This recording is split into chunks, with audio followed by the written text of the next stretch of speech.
इमरान खान साहब ने उसके ऊपर एक स्टेटमेंट भी दिया, ये देखें। उन्होंने कहा पूरी कौम को ये सवाल उठाना चाहिए कि गंदम और चीनी स्कैंडल्स का क्या बना। मोहसिन नकवी और निगरान हुकूमत के दौर में अरबों रुपए का गंदम स्कैंडल आया और मौजूदा फार्म 47 हुकूमत के दौर में चीनी का मेगा स्कैंडल सामने आया, जिनकी वजह से आटा और चीनी आवाम की पहुंच से दूर हो चुके हैं। क्या इन स्कैंडल्स की तहकीकात हुई या इस मार्शल लॉ में चोरों के लिए आम माफी का ऐलान है? इमरान खान साहब बड़ा कैटेगोरिकली खुलकर कहते हैं कि यह मार्शल लॉ है। इमरान खान साहब की बहनें दोबारा गई आज अडयाला जेल। इमरान खान से मुलाकात का दिन था। वहाँ पे हमारे कुछ जर्नलिस्ट हैं, उनके ऊपर पुलिस ने टॉर्चर किया। देखिए, कल जो हुआ वो नहीं होना चाहिए था। जिस अंदाज में सवाल किया जाता है, तस्दीक की जाती है, बदतमीजी की जाती है, वो तरीक़ाकार भी गलत है। और दूसरी जानिब से अगर इस्तेमाल किया जाता है, एक्शन किया जाता है, तो वो तरीक़ाकार भी गलत है। तो इनसे अवॉइड करना चाहिए। पाकिस्तान तहरीक इंसाफ को ये समझना चाहिए कि एक ट्रैप बिछाया जाता है जगह जगह उनके लिए, और उनके कारकुन जज्बाती होकर उस ट्रैप में आ जाते हैं।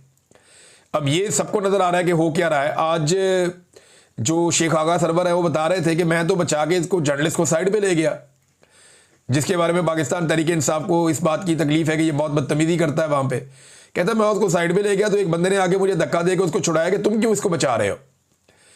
और वो कहते हैं जी मुझे ऐसा लगता है कि जैसे पूरी एक मनसूबाबंदी के तहत ये प्लान करके आते हैं कि सारे मामले को ख़राब करना है। और जो अल्फाज और जो जुमले बताए हैं जर्नलिस्ट, मैं बात कर रहा था एक दो लोगों से, उन्होंने कहा जी बड़ी बदतमीजी वाले अल्फाज इस्तेमाल करते हैं और बहुत अजीब तरीके से बात करते हैं।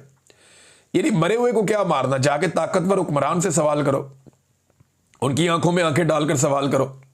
जैसे मैं करता था सवाल, जब इनका तोती बोलता था इस मुल्क में तो मैं इनके सामने खड़ा होकर सवाल करता था। 7 मरतबा तो इन्होंने मुझे मुअत्तल करवाया, नौकरियों से निकलवाया बार बार। पहले भी पुरानी बात है जब मैं रिपोर्टिंग करता था। तो ये कलमा हक अगर कहना है तो जालिम हुक्मरान के सामने कहना है। एक मजलूम बहन से जाकर आप क्या पूछते हैं? आज अलीमा खानम ने जवाब भी दिया जो सवालात उठाए जा रहे थे, और बड़ा कैटेगोरिकली उन्होंने कहा जी कि कोई चीज़ है तो सबूत है मेरे खिलाफ लेकर आए आप, और हम तो सिर्फ अपने भाई के लिए आती हैं। अब अलीमा खानम वहाँ पहुंची तो उस्मान चौधरी और हसनैन रफ़ीक साहब, क्योंकि देखिए डिजिटल मीडिया ही कवरेज करता है पाकिस्तान तहरीक इंसाफ की। तहरीक इंसाफ को ये बात समझनी पड़ेगी कि उनकी कवरेज नहीं की जाती रेगुलर मीडिया की जानिब से। अगर रेगुलर मीडिया आता भी है अपने कैमरे लेकर, तो वो जो भी कवर करके ले जाते हैं वो उसमें से कोई कीड़ा निकालते हैं, कोई नेगेटिव चीज़ ढूंढते हैं और उसको टीवी पे चलाने की कोशिश की जाती है। अदरवाइज कोई भी पॉजिटिव खबर या उन्होंने क्या कहा, वो क्या कहना चाहते हैं, या उनका मौक़िफ़ क्या है, पाकिस्तान तहरीक इंसाफ का नहीं चलता पाकिस्तान के मीडिया पे। ये तो बिल्कुल एक क्लियर है और एक सच्चाई है, हम सब इसको जानते हैं। तो जब वो चला ही नहीं सकते तो वो आते क्यों हैं? ये पाकिस्तान तहरीक इंसाफ को चाहिए कि वो पाकिस्तान के मीडिया को, जैसे आप इन्विटेशन देते हैं ना कि मीडिया आए और कवरेज करे, तो पाकिस्तान तहरीक इंसाफ को कहना ये चाहिए कि मीडिया ना आए और कवरेज ना करे। उसकी वजह यह है कि भाई जब वो आपने कवरेज करके भी नहीं चलानी तो फिर आपके आने का फ़ायदा क्या? पाकिस्तान तहरीक इंसाफ की जो कवरेज है वो सारी डिजिटल मीडिया के लोग करते हैं और सोशल मीडिया के ज़रिए से पूरे पाकिस्तान में उनकी आवाज़ पहुंचती है। डिजिटल मीडिया बताता है कि जनाब पाकिस्तान तहरीक इंसाफ के लीडर्स ने आज ये कहा वो कहा, और वो सारी चीज़ें होती हैं। अब उस्मान चौधरी और हसनैन रफ़ीक साहब, ये दोनों, इन पे तशद्दुद भी किया पुलिस ने, इनका सामान भी छीन लिया। अब ये डिजिटल मीडिया के हमारे जर्नलिस्ट हैं, क्या सहाफ़ी इसके ऊपर एहतजाज करेंगे? क्या सहाफ़ती तंजीमें ये कहेंगी कि पुलिस ने इन पर टॉर्चर क्यों किया, इनका सामान और इनकी चीज़ें क्यों छीनी? बार बार पुलिस ने ज़्यादती की है। मैं कल कुछ नाम लेना भूल गया था, समीना पाशा साहबा को नौकरी से निकाला हुआ है, काशिफ अब्बासी का प्रोग्राम बंद किया हुआ है। इस पर कौन आवाज़ उठा रहा है, कौन एहतजाज कर रहा है? कोई भी नहीं कर रहा। एस्टेब्लिशमेंट जिसके खिलाफ है उसके हक में सहाफ़ी तंजीमें भी नहीं निकलती। मुझे जबरी तौर पर लापता किया, कौन निकल के क्या किया किसी ने? चंद एक जगहों पे मेरी अपनी फैमिली के लोग बताते, कहते यार कुछ भी नहीं, लोग मीडिया तो तेरा खड़ा ही नहीं होता था।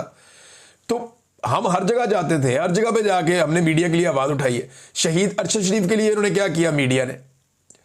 हमारे जमील फारूकी साहब हैं, कितने अच्छे इंसान है वो। जमील फारूकी के साथ देखें क्या हरकत की इन्होंने। वो हंसता खेलता नौजवान है एक, उसको इतनी बदतमीजी की, उसको वहाँ पे कपड़े उतारे उसके, सारा कुछ, लेकिन उसके लिए किसी ने कोई एहतजाज किया नहीं किया। बदकिस्मती है ना ये। तो जहाँ पे एस्टेब्लिशमेंट चाहती है वहाँ पे तंजीमें भी इकट्ठी होकर एहतजाज कर देती हैं। थोड़ा सा तंजीमों को चाहिए अपने पैरों पे खड़े हो जाएं और अपनी सहाफ़ती बरादरी को इकट्ठा करें, वरना हम डिवाइड होते होते बहुत कमज़ोर हो जाएंगे। अलीमा खानम जो जेल के बाहर आई, कारकुनों की एक बहुत बड़ी तादाद पहुंची और उन्होंने मुतालबा किया कारकुनों ने कि अलकादर वाला केस इस्लामाबाद हाई कोर्ट फौरी तौर पे मुकर्रर करे, क्योंकि अलकादर में अगर इमरान खान साहब बाहर आते हैं तो फिर वो उनकी रिहाई हो जाएगी, लेकिन उनकी रिहाई से पहले कोशिश की जाएगी कि तोशाखाना 2 के अंदर उनको सज़ा सुना दी जाए।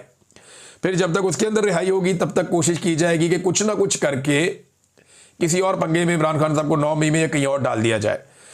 असल में अलीमा खानम ने बताया कि मुझे जो अंडा मारा गया है ना, ये एक बदला लिया गया है, एक रद्द अमल है इस बात का कि जो मैंने एक ट्वीट बाहर पहुंचाई थी इमरान खान साहब की आसिम मुनीर के बारे में, जो बहुत सख्त ट्वीट थी, ये उसका रद्द अमल है कि इमरान खान ने मेरे से जो बातें की मैंने बाहर आके बता दी आसिम मुनीर के बारे में, और वो बातें एक ट्वीट के अंदर इमरान खान साहब की डल गई और उस ट्वीट का बदला था ये अंडा जो मेरे से लिया गया है, ये अलीमा खानम साहबा ने कहा। और साथ ही जो है वो इमरान खान साहब की एक और बात उन्होंने बताई कि इमरान खान ने कहा है कि जो पार्लियामेंटेरियंस हैं पाकिस्तान तहरीक इंसाफ के, वो सिर्फ मुलाकात के दिन नहीं बल्कि तारीख के दिन भी आया करें, क्योंकि इमरान खान साहब पर सख्तियां बहुत ज़्यादा बढ़ा दी गई हैं। अब नाज़रीन, सख्तियां एक तरफ बढ़ रही हैं, दूसरी तरफ दुनिया एक पैगाम दे रही है जो पाकिस्तान को समझ नहीं आ रही, ना पाकिस्तान में आवाम को समझ आ रही है ना हुक्मरानों को समझ आ रही है, लेकिन जिस दिन ये समझ आ गई तो फिर सबको लग पता जाएगा। नेपाल का वज़ीर आज़म के.पी. शर्मा जो है वो फारिग हो गया है, और हुआ क्यों? देखें, जो सिंपल खबर चल रही है ना वो ये चल रही है कि नेपाल में जनाब सोशल मीडिया बंद कर दिया गया और उसकी वजह से एहतजाज हुआ।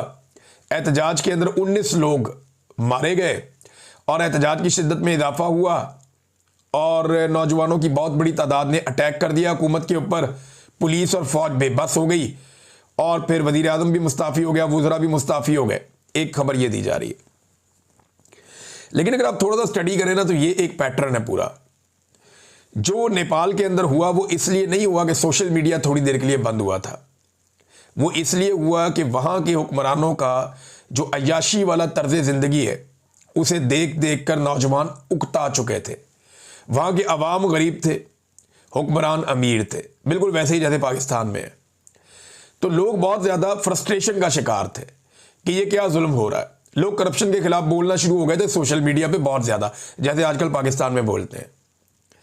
करप्शन, बेईमानी, फ्रॉड के खिलाफ लोग आवाज़ उठा रहे थे नेपाल में, और हुकूमत के खिलाफ लोग जगह जगह पे इसके ऊपर प्रोटेस्ट करते थे सोशल मीडिया के ज़रिए से।